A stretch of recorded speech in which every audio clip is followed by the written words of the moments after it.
Busque el capítulo 1 de Efesios. Hoy vamos a hablar del orgullo. Cómo el orgullo pone de manifiesto nuestra depravación y cómo el orgullo precede a la destrucción. Espero que así podamos entender que el orgullo es algo horrible y que busquemos más bien ser humildes. El problema es que mucha gente no entiende la genuina y bíblica humildad. Creen que humildad es tener un complejo de inferioridad y pensar que no son nadie. Mi amigo, eso no es cierto. Usted es alguien que necesita desarrollar el potencial que Dios le ha dado. Necesita entender lo que Dios dice acerca de usted. Necesita saber quién es usted en Cristo. Bien, veamos Efesios 1 desde el verso 1. Pablo, apóstol de Jesucristo por la voluntad de Dios, a los santos y fieles en Cristo Jesús que están en Éfeso, gracia y paz a vosotros, de nuestro Dios el Padre y del Señor Jesucristo. Bendito sea el Dios y Padre de nuestro Señor Jesucristo, que nos bendijo con toda bendición espiritual en los lugares celestiales en Cristo, según nos escogió en Él antes de la fundación del mundo, para que fuésemos santos y sin mancha delante de Él, en amor, habiéndonos predestinado para ser adoptados hijos suyos por medio de Jesucristo, según el puro afecto de su voluntad, para alabanza de la gloria de su gracia, con la cual nos hizo aceptos en el amado. La clave para vivir victoriosamente la vida cristiana es el descubrir quiénes somos en Cristo. Muchos cristianos nunca lo descubren. Son como un hombre que tenía un problema de identidad. No sabía quién era y estaba demasiado cansado para averiguarlo. Sabía que la Biblia tiene muchas porciones que tienen que ver con el comportamiento. Por ejemplo, Efesios 6 nos dice que debemos ponernos toda la armadura de Dios y prepararnos para la batalla. O el capítulo 12 de Romanos, que nos dice las cosas que debemos hacer y las que no debemos hacer. O el capítulo 5 de Mateo, con las bienaventuranzas que nos dicen cómo vivir y actuar. Pero quiero que entienda bien lo siguiente acerca del cristianismo. No es una modificación de comportamiento, aunque muchos piensan que sí. Dios no modifica nuestro comportamiento para poder cambiarnos. Dios nos cambia para que modifiquemos nuestro comportamiento. Recuerde que el pecado es un trabajo interno. El gusano no hace un hueco en la manzana para entrar, sino para salir, porque él nació dentro de la manzana. Lo mismo es con el pecado. El pecado sale del corazón del hombre. Por eso Dios trabaja primero en el corazón del hombre. Usted no purifica el agua pintando de blanco el filtro, así como no puede purificar su vida con modificaciones externas. Hacerlo así es estar practicando el legalismo, y eso es mortal. En Efesios 1, Pablo nos dice quiénes somos, y esto es primordial entenderlo. En los capítulos 2 y 3 nos dice cómo es que llegamos a ser lo que somos en Cristo. Y en los capítulos del 4 al 6 nos dice cómo vivir porque estamos en Cristo. Y siempre es así el método de Pablo. Primero da una porción doctrinal, lo que somos y cómo llegamos a hacerlo. Segundo, cómo vivir de acuerdo a lo que somos. Primero trata con el ser y luego con el hacer. Ahora, si usted comienza con el hacer en vez del ser, si usted no entiende lo doctrinal y sencillamente comienza en lo práctico, será un legalista. Y se sentirá frustrado porque estará viviendo en contra de una identidad que no tiene ni en su mente ni en su corazón. Jesús dijo que conoceríamos la verdad y que la verdad nos haría libres. O sea, es la verdad la que nos libera. Y la verdad es lo que Dios dice. Y la máxima verdad está encarnada en el Señor Jesucristo. Escúcheme. La verdad no puede liberarle hasta que la conozca. No importa cuán verdadera sea la verdad, no importa cuán maravillosas verdades hay en la Biblia, No habrá ninguna libertad hasta que usted conozca esas verdades. Usted debe conocer lo doctrinal antes que pueda llevarlo a la práctica. A los bebés elefantes, desde que son pequeñitos, les ponen una cadena en la pata de atrás, y esa cadena está asegurada en una estaca clavada profundamente en el suelo. El elefantito trata de liberarse de esa cadena y no puede. Lo trata infinidad de veces, pero la estaca que sostiene la cadena está bien segura en el suelo. Y con el paso del tiempo, el elefante sabe que no podrá zafarse de esa cadena. Y en los circos, usted ve a esos enormes elefantes sujetos por una cadena asegurada en una estaca que apenas está enterrada 15 centímetros en el suelo. El elefante con su tremenda fuerza podrá romper esa estaca como si fuera un palillo de dientes y liberarse, pero no lo hace. ¿Por qué? Porque en su mente recuerda que en el pasado trató miles y miles de veces de romper esa estaca, pero no pudo hacerlo. Así que ahora en el presente ni siquiera lo intenta. Lo que él cree no es la verdad. Piensa que esa estaca lo detendrá, lo cual no es cierto. ¿Sabe? La verdad que puede hacerle libre, o sea, sacar la estaca enterrada en el suelo, pero no sabe que podría sacarla sin mayor esfuerzo, y vive encadenado, en vez de vivir como lo que realmente es. Vive de acuerdo a una percepción errónea, y es esa percepción la que en realidad lo mantiene encadenado. Muchos cristianos no entienden la verdad. No saben lo que son en Cristo. Nunca han entendido su propia imagen. No saben lo que tienen en Cristo, por lo tanto no conocen la verdadera libertad. Han bloqueado sus mentes espiritualmente y se dicen: ay, no puedo hacerlo, no puedo liberarme, no puedo tener éxito, estoy encadenado a este hábito, estoy encadenado al fracaso y al limitado conocimiento. Mi amigo, eso no es verdad. Pero si creemos que lo que creemos es verdad, terminará siendo verdad en nosotros. Muchos cirujanos especializados en cosmetología plástica dicen que muchos de sus clientes, aún después de una exitosa cirugía plástica, se ven a sí mismos deformes físicamente. Voy a compartir con usted 3 cosas para que tenga una positiva autoimagen, para que comprenda lo que Dios dice acerca de usted. Esto le dará una saludable autoimagen y hará resaltar en usted la verdadera humildad. Primero, reconozca su justicia. Efesios 1:1. Pablo, apóstol de Jesucristo por la voluntad de Dios, a los santos y fieles en Cristo Jesús que están en Éfeso. Si usted está en Jesucristo, si le ha recibido como su Salvador en forma personal, si ha sido bautizado por el Espíritu Santo y pertenece al cuerpo de Cristo, si usted se ha arrepentido de sus pecados y por fe ha confiado en Jesús, usted, mi amigo, mi amiga, ya es salvo. Y no solo eso, usted es un santo, aunque usted no lo crea. La jerarquía de la Iglesia romana escoge a ciertos individuos, hombres y mujeres, que han logrado ciertas cosas en sus vidas religiosas y los canoniza. O sea, los declaran santos y santas. Escuche, nadie me puede hacer un santo, porque ya lo soy. Usted está escuchando a San Adrián. Y no lo estoy diciendo con arrogancia o por vanidad, sino porque es verdad. Y no lo digo yo, la palabra de Dios lo dice.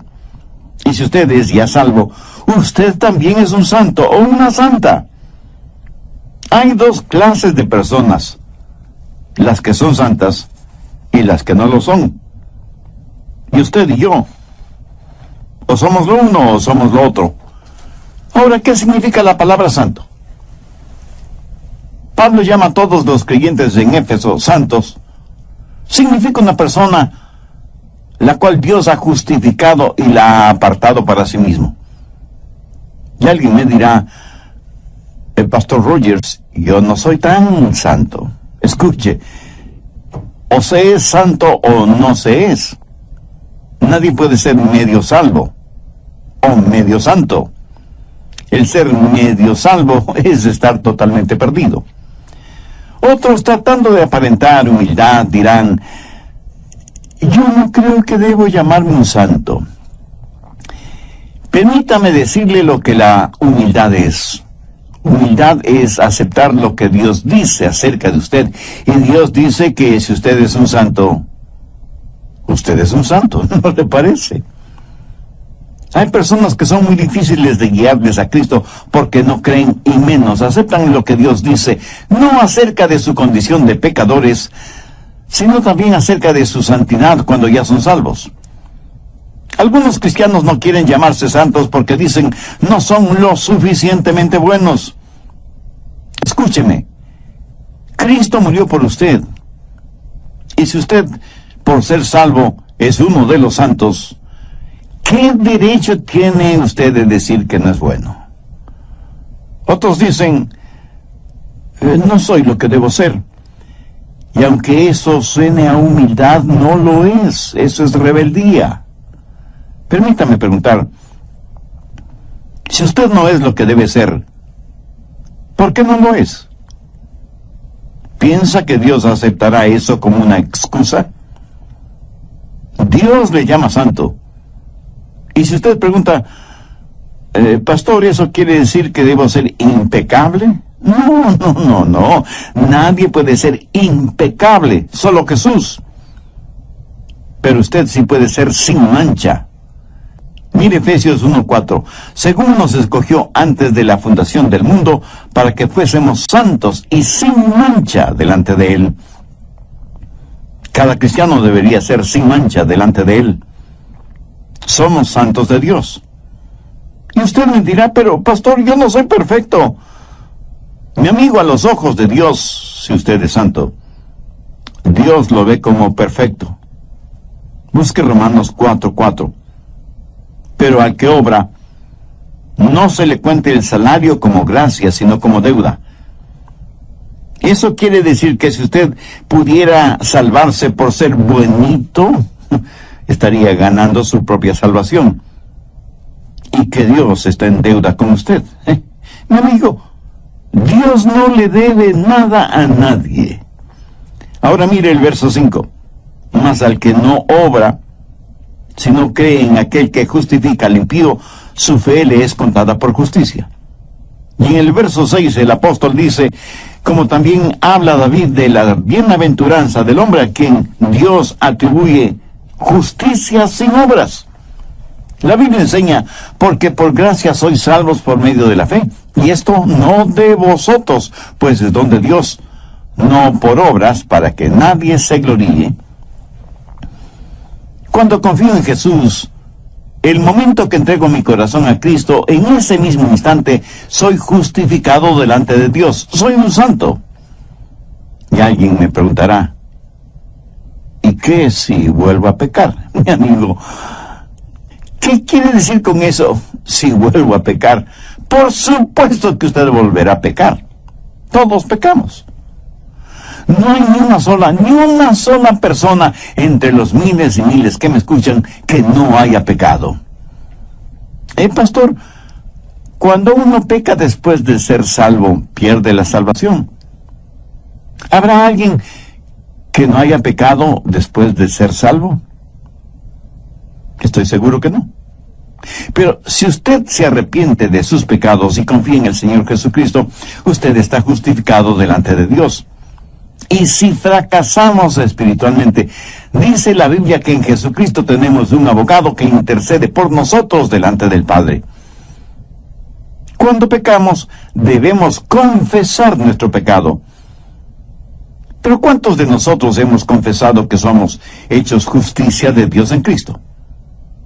Por eso es que la Biblia dice en Romanos 12:3, digo pues por la gracia que me es dada a cada cual que está entre vosotros, que no tenga más alto concepto de sí que el que debe tener, sino que piense de sí con cordura, conforme a la medida de fe que Dios repartió a cada uno. En otras palabras, el apóstol está diciendo que no debemos envanecernos ni enorgullecernos de la fe y de la gracia que Dios nos ha dado.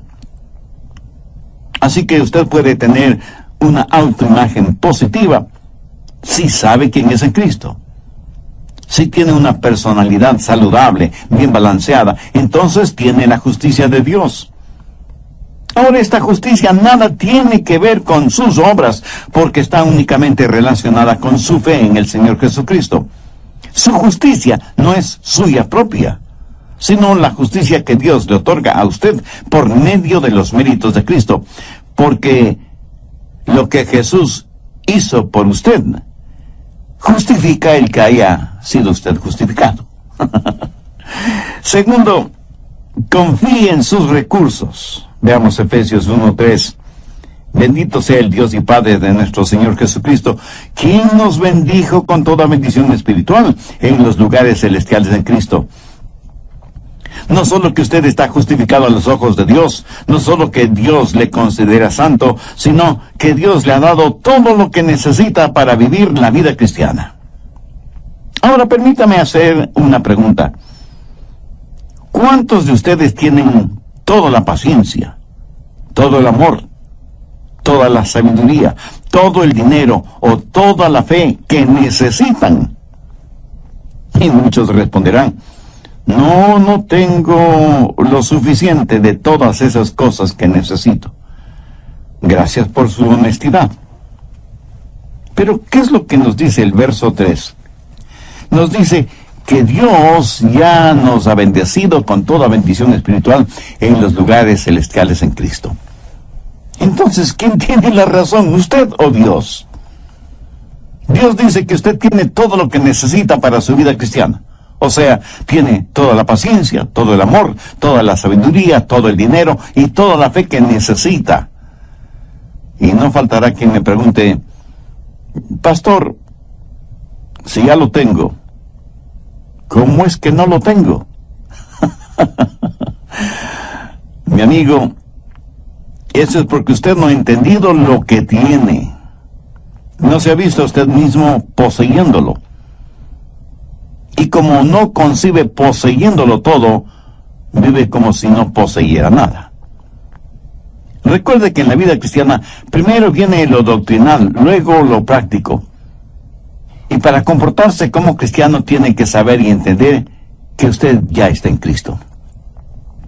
No solo debe reconocer la justicia que le ha sido otorgada, sino que debe confiar en sus recursos espirituales. Cuando usted sabe la verdad, esa verdad le hará libre. Pero si usted no entiende lo que tiene en Cristo, podría estar pidiendo por algo que ya tiene. Ahora recuerde que Dios nunca le pedirá a usted algo que Él mismo no le haya dado. Todo lo que Dios demanda de nosotros es porque ya nos lo ha dado. Y de acuerdo a Efesios 1:3, Dios ya nos ha bendecido con toda bendición espiritual en los lugares celestiales en Cristo. ¿Está usted gozando de esas bendiciones? Creer en lo que Dios dice es mucho más importante que lo que usted piensa. Cuando usted comprende lo que Dios dice, cuando usted entienda la verdad de Dios, esa verdad le liberará. Usted tiene que reconocer la justicia que le ha sido otorgada, y usted es justo delante de Dios en Cristo Jesús. Y por eso Dios nunca más se acordará de sus pecados. Sin embargo, eso no significa que Dios no le disciplinará si es que usted desobedece. Pero nunca usará ese pecado para acusarle. Anote al margen 2 de Pedro 1:3. Como todas las cosas que pertenecen a la vida y a la piedad, nos han sido dadas por su divino poder mediante el conocimiento de aquel que nos llamó por su gloria y excelencia. En Romanos 8:9 leemos: mas vosotros no vivís según la carne, sino según el Espíritu, si es que el Espíritu de Dios mora en vosotros. Y si alguien no tiene el Espíritu de Cristo, no es de Él. Todos tenemos el Espíritu Santo en nosotros si es que somos salvos, y es por medio de Él que Jesús vive en nosotros. Si Cristo no está en nosotros, entonces no somos salvos. ¿Y cómo es que Cristo mora en nosotros? No corporalmente. Él viene por medio de su Espíritu Santo, y cuando creemos somos bautizados por el Espíritu Santo en el cuerpo de Cristo. Cuando estamos en el Espíritu, quiere decir que el Espíritu está en nosotros y nosotros somos de Cristo y Cristo está en nosotros. Por favor, escúcheme con atención. El Espíritu Santo es Dios en cada creyente. Algunos hermanos pentecostales a veces me preguntan si he recibido la segunda bendición. Y yo les contesto que para mí la segunda bendición es entender bien la primera. Muchos de nosotros en realidad no nos damos cuenta lo que obtuvimos cuando nos salvamos. No solo el perdón de nuestros pecados y vida eterna, sino que también recibimos al Espíritu Santo de Dios y con Él, y en Él, al Señor Jesucristo. Esa es la más importante bendición que uno puede recibir en la vida. Cuando yo recibí esa bendición, mis ojos espirituales fueron abiertos y aprendí que Él me había bendecido con toda bendición espiritual en Jesucristo. Cuando usted se salvó, cuando nació de nuevo, le fueron dadas todas las bendiciones de Dios. Dios no nos da de su Santo Espíritu por etapas. Pablo lo asegura al decir: bendito sea el Dios y Padre de nuestro Señor Jesucristo, quien nos bendijo con toda bendición espiritual en los lugares celestiales en Cristo. Y el apóstol Pedro en su segunda epístola, el capítulo 1, verso 3 dice: como todas las cosas que pertenecen a la vida y a la piedad nos han sido dadas por su divino poder. ¿Cómo lo obtenemos? Mediante el conocimiento de aquel que nos ha llamado para su gloria y excelencia. O sea, nos ha dado todo lo que necesitamos para vivir la vida cristiana. Usted no necesita nada más, pero tampoco nada menos. Por eso la Biblia dice en Juan 8:32, y conoceréis la verdad, y la verdad os hará libres. Cuando usted entiende quién es en Cristo y reconoce que ha sido justificado, Dios le llama santo. Cuando confía en los recursos con que Dios ya le ha bendecido, entonces la segunda bendición es el descubrir todo lo que le ha sido dada en la primera bendición. Y el resto de su vida lo pasará descubriendo todo lo que obtuvo desde el mismo momento en que pasó de muerte a vida. O sea, todo lo que recibió desde el instante en que aceptó a Cristo como su Salvador. ¿Qué más podría necesitar? Dios ya no nos bendijo con toda bendición espiritual en los lugares celestiales en Cristo. Tercero, descanse en su relación. Busque Efesios 1:6. Para alabanza de la gloria de su gracia, con la cual nos hizo aceptos en el amado. Su relación es una de aceptación. No solo en que usted ha aceptado a Cristo, sino que Él le ha aceptado a usted. Mire esa frase, en el amado. Es una referencia directa al Señor Jesucristo. Por lo tanto, lo que es cierto acerca del Señor Jesucristo es también cierto acerca de usted.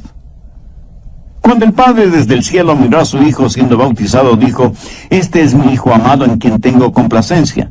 Si usted está en Cristo, es aceptado en Él por el Padre. La razón por la que muchos no tienen una positiva autoimagen es porque tienen una personalidad distorsionada por un sentimiento de rechazo. Algunas veces se le llama complejo de inferioridad. ¿Por qué tenemos esa clase de sentimientos? Bueno, porque es parte de nuestra naturaleza adánica. Cuando Adán pecó, su pecado causó rechazo por parte de Dios. ¿Qué sucedió con Adán y Eva después que pecaron? Tuvieron que salir del jardín del Edén, fueron rechazados. Vivimos en este mundo con esa innata sensación de rechazo, y la mayor parte de nuestra vida la pasamos buscando aceptación. Queremos ser aceptados, pero nos volvemos orgullosos. Tratamos de hacer cosas y nos esclavizamos a ellas. Vivimos por lo que otros piensan. Vivimos de acuerdo a lo que la mayoría impone, aunque sea negativo y ofensivo delante de Dios. Definitivamente nos importa más la opinión que los hombres tengan de nosotros que la opinión de Dios. ¿Por qué los jóvenes dejan una buena casa en donde tienen rica comida, buena ropa, abundante agua para bañarse, una agradable cama y el amor de sus padres? ¿Por qué se van de sus casas para vivir en comunidad con otros jóvenes desordenados, sin bañarse, sin cambiarse de ropa, comiendo solamente alimentos enlatados y durmiendo en colchones sucios en donde seguramente han dormido muchos otros jóvenes sanos y enfermos? ¿Por qué lo hacen? Sencillamente porque se sienten aceptados. Porque asisten masivamente a los conciertos de rock pesado. Y no me digan que es porque les gusta la música. Eso es puro cuento. Eso podrá ser cualquier cosa menos música. Ellos pueden pensar que les gusta, pueden ser adictos a esa clase de ruido, pero eso no es natural. Eso solo significa que sus oídos y sus gustos musicales están atrofiados. Lo mismo sucede con el licor y con los cigarrillos. Cuando comienzan a beber o a fumar, se enferman, pero siguen bebiendo y fumando hasta que se vuelven adictos. Cuando los jóvenes van a esos conciertos, van no tanto por la música, sino por el sentido de aceptación, por saber que pertenecen al grupo, quieren ser parte de algo, porque tienen la idea de que sus padres no les aman, se sienten rechazados y por eso buscan un lugar extraño, falso, artificial, en donde aprenderán todo lo malo y rechazarán todo lo bueno. Y para ser aceptados, deben vestirse de cierta manera. Los supermercaderes transnacionales dicen que para ser aceptados hay que usar cierta pasta para dientes, cierta moda de ropa, cierto estilo de peinado y hasta cierta forma de hablar. Si no cumplimos con esos parámetros, seremos rechazados. Muchos que se dicen creyentes tienen esta necesidad de aceptación. Aún después de ser salvos, fracasan en entender que ya son aceptados en el amado. Y muchos creyentes se vuelven legalistas y hacen esfuerzos sobrehumanos para ser aceptados y para que Dios les ame. Y piensan, si voy a la iglesia más frecuentemente, o si doy más dinero en las ofrendas, o si oro más intensamente, o si estudio la Biblia, o si memorizo un buen número de versículos, tal vez logre que Dios me ame y me acepte. Mi amigo, mi amiga, eso es trágico. ¿No le parece? Escúcheme. Dios ya le ha aceptado. Así que deje de hacer tanto esfuerzo. Dios en su infinita gracia ya le ha aceptado. Grabe en su mente y corazón las palabras de Pablo. Nos bendijo con toda bendición espiritual en los lugares celestiales en Cristo. Dios no le cambia para poder amarle, es todo lo contrario. Dios le ama para poder cambiarle. ¿Lo entiende? De hecho, Él le amó a usted antes de que usted fuera salvo. En Romanos 5:8 el apóstol Pablo dice, mas Dios muestra su amor para con nosotros en que siendo aún pecadores, Cristo murió por nosotros. Pero debemos entender que aunque Dios ama al pecador, de ninguna manera lo acepta si es que ese pecador no se ha arrepentido de sus pecados. Pero cuando se arrepiente y recibe a Cristo en su corazón por fe, entonces por la gracia de Dios, el pecador es aceptado porque ya está en el amado. En el Antiguo Testamento se relata la historia de Mefiboset, hijo de Jonatán. Y Jonatán habían hecho un pacto de sangre basado en el amor que se tenían, para tener comunión mutua, pelear las batallas del uno y del otro, y compartir todo cuanto tenían. Este pacto cubría también a los hijos. Y Jonatán tuvo un hijo, Mefiboset, que era heredero al trono si es que su padre, Jonatán, heredaba el trono de Saúl, rey de Israel, padre de Jonatán y abuelo de Mefiboset. Pero Saúl y Jonatán murieron, y David fue ungido como rey de Israel. Por el temor de que David como rey quisiera eliminar cualquier vestigio de la descendencia de Saúl, una comadrona tomó al pequeño Mefiboset para ocultarlo, pero al correr con el niño en sus brazos tropezó y cayó.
Y las piernas de Mefiboset se fracturaron y él quedó lisiado para toda la vida.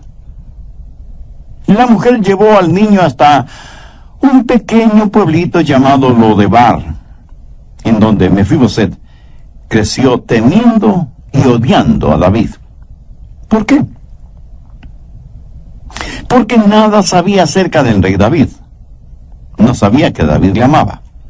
No sabía del pacto de sangre que Jonatán, su padre, y David habían hecho. Y la causa de la rebelión de Mefiboset en contra de David era el resultado de creer mentiras acerca de David. Ignoraba la verdad. Debido al pacto entre David y Jonatán, Mefiboset, era amado por David. Pero después de varias circunstancias, David encontró a Mefiboset y lo hizo traer al palacio. Frente a David, Mefiboset puso su rostro en el suelo, pensando que David lo mataría ahí mismo. Pero David le dijo: Mefiboset, yo no quiero matarte. Yo quiero bendecirte. Quiero tratarte como uno de mis propios hijos. Quiero que tengas la herencia que te corresponde y que siempre te sientes conmigo a la mesa real. Te amo y quiero honrarte y bendecirte. ¿Por qué David hizo todo esto? Por el pacto que había hecho con Jonatán.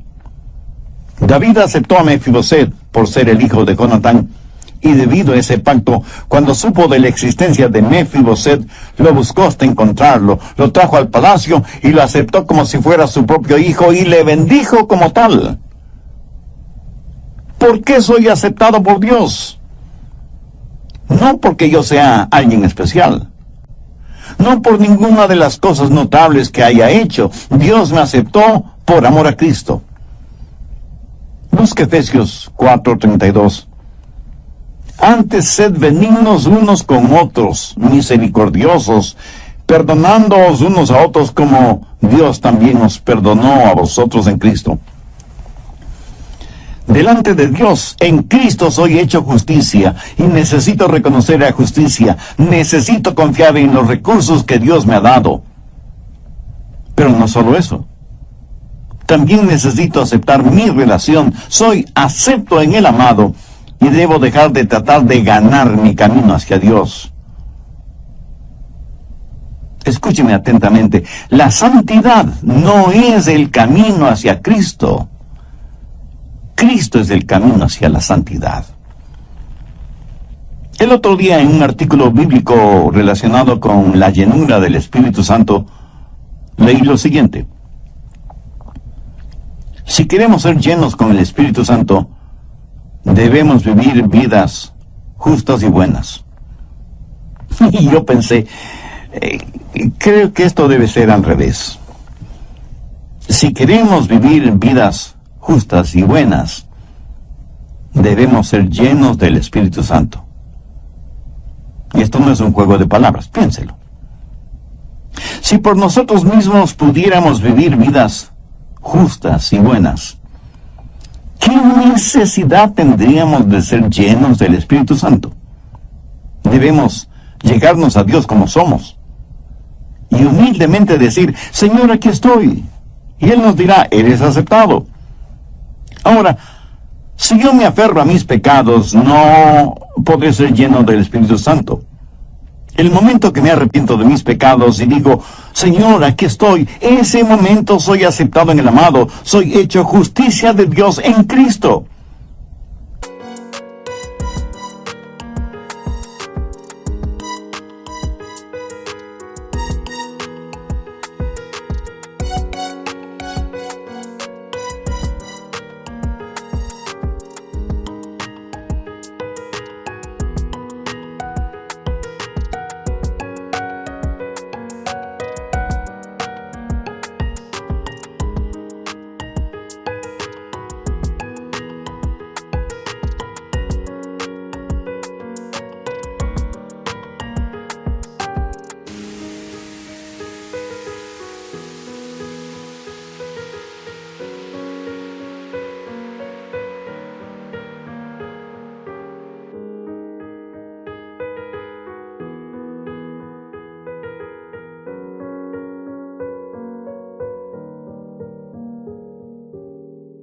Recuerde que Dios no nos cambia para poder amarnos, sino que nos ama para poder cambiarnos.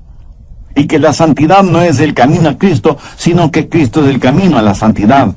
En Cristo tenemos todas las bendiciones espirituales que necesitamos. Y en Él somos recibidos y somos aceptados por el Padre. Y cuando sabemos eso con absoluta certeza, tendremos una autoimagen que solo Dios nos la puede dar, que es el comienzo de la imagen de Cristo que Dios quiere que nosotros seamos. Veamos Efesios 1, desde el verso 2. Gracia y paz a vosotros de Dios, nuestro Padre, y del Señor Jesucristo. Bendito sea el Dios y Padre de nuestro Señor Jesucristo, que nos bendijo con toda bendición espiritual en los lugares celestiales en Cristo, según nos escogió en Él antes de la fundación del mundo, para que fuésemos santos y sin mancha delante de Él. Ahora vayamos hasta el verso 6. Para alabanza de la gloria de su gracia, con la cual nos hizo aceptos en el amado. ¿Cómo llegamos a estar en Cristo? Por arrepentimiento y fe. Eso nos hace miembros del cuerpo de Cristo. ¿Qué significa estar en Cristo? Permítame ilustrar esto de la siguiente manera. Suponga que yo le pongo a usted en un barril. ¿Dónde está usted? Pues en un barril. Luego yo pongo ese barril en un río. ¿En dónde está usted? Dentro de un barril en el río. ¿Correcto? Bien. Si usted es un creyente, ¿dónde está usted ahora? Pues está en Cristo. ¿Dónde está Cristo? En los lugares celestiales.